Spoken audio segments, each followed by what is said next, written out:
Hello everyone, it's Marcel here. Today I wanted to speak a bit about the bane of the beta male's existence, purgatory for the blue pill man. I speak of nothing other than the friend zone.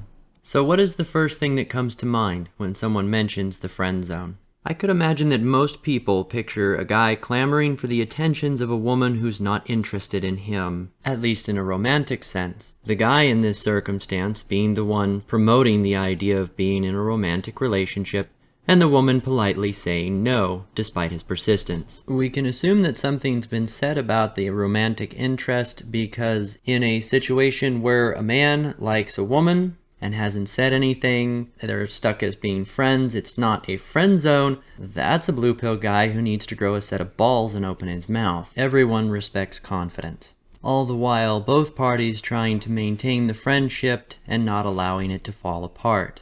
The psychological loop that occurs from this, as well as the eventual difficulties it can cause, have plagued virtually everyone at some time or another within their lives. Back when I was blue pill, I got particularly frustrated when it came to getting friend-zoned, and it was because most of the women that I was friend-zoned by were partially interested in me, but they wanted to keep me as an option B, keep me in the back pocket in case whatever they were working on currently, which most of the time I never found out until later, was either going to fail or had failed, and I was the fallback. At least, that's what I thought was happening.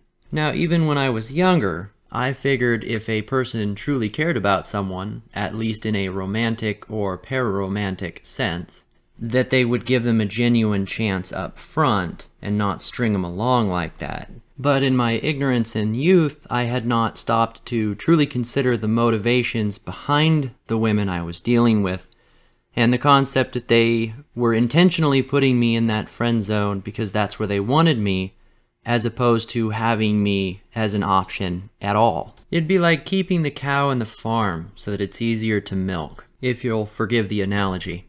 Looking back on it, I do believe they were using me for my resources, even if it was just for a shoulder to cry on, and it was most likely going to be years before any of them would consider being in a relationship with me, if at all. The only thing that ever allowed me to succeed in getting anything resembling a relationship in that situation is that I'm a fairly direct and rational person, and if I'm speaking one-on-one to a woman who's even listening, and I explain to them, hey, you put me in a friend zone here, you realize that kind of sucks, let's give this an honest shot, sometimes I got lucky. In hindsight though, looking at the results of the relationships in the end, all I was really doing was renegotiating the terms of the friend zone. It would be like the cow asking the farmer to wear gloves prior to getting milked. Now, before someone in the comments below tells me that that's not the case and that friend zones are often not the guy or the other person getting used, let's break a couple of things down. Firstly, in modern society, it is extremely easy to get a guy ticketed, arrested,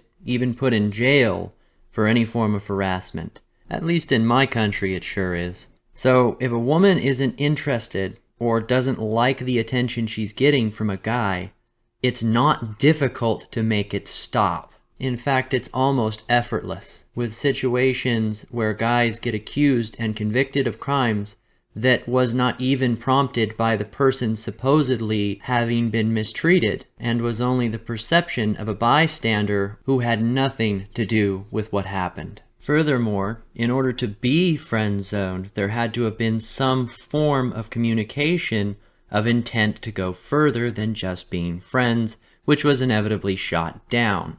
So having said that, we're talking about two people with the presence of mind to realize that the intent was there. Finally, there must be something perpetuating the drive from the pursuing party, typically the guy, to push them forward to continue desiring the relationship. Though occasionally there will be a man stricken with a horrible case of one-itis, it is not likely in those situations, if it were handled maturely and properly, and the man was let down easy, that it would become this manipulative, horribly toxic situation that happens far too often. I was as blue pill as they came, and it was very easy for me to become infatuated with a woman.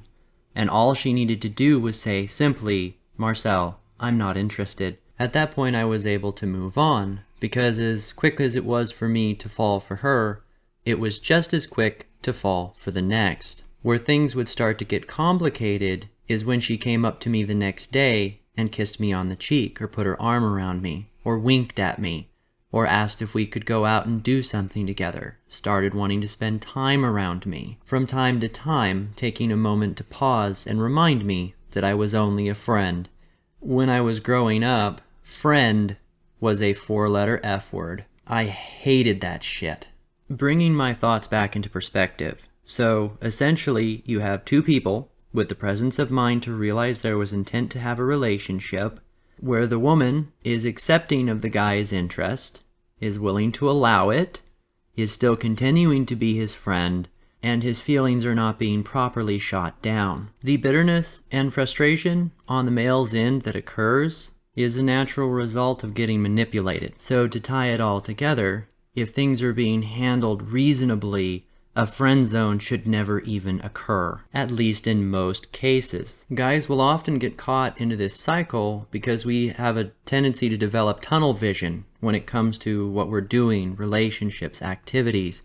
We get really focused, and I don't speak for all men naturally, it's just the way we're wired on average. Women multitask and wield emotional power, whereas men zero in on a particular task and wield physical and motivational power. I've mentioned this in my videos before, but please feel free to tell me down below if you disagree. Without being narrow-minded and ignoring special circumstances, because they do occur, a friend zone is nothing more than a carrot carefully attached to a stick that's tied to a man's back, allowing it to dangle in his face just out of reach so that he'll chase it. He runs faster and harder the whole time, not realizing that the carrot's attached to him the whole time, and that he will likely never catch it. There's a multitude of great advice out there for those stricken with the friend zone on how to get out of it, but ultimately a person either has to change the cycle or stop putting energy into the system. Now I'm going to step in and blow all that other advice out of the water with a simple, straightforward fact. To a blue pill man out there right now in that situation, I would say, if the woman has lied about intending to be friends and is trying to manipulate you or play games, she is not worth your time and you should walk away. If she has been honest about intending to only be friends, then convincing her otherwise would create an unhealthy relationship. She is not worth your time, you should walk away. Then there's the final thought that pops up, well, hey, at least in one of those scenarios I might get laid.